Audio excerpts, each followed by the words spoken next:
Police সংগঠিত হয়ে স্বাভাবিক কাজ শুরু করলে সেনাবাহিনী ব্যারাকে ফেরত যাবে বলে জানিয়েছেন সেনাবাহিনীর প্রধান জেনারেল ওয়াকারুজ্জামান।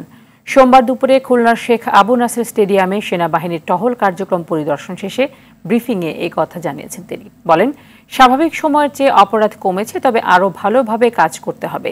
পুলিশকে আরও সংগঠিত করতে সেনাবাহিনী কাজ করছে বলেও জানিয়েছেন সেনাপ্রধান।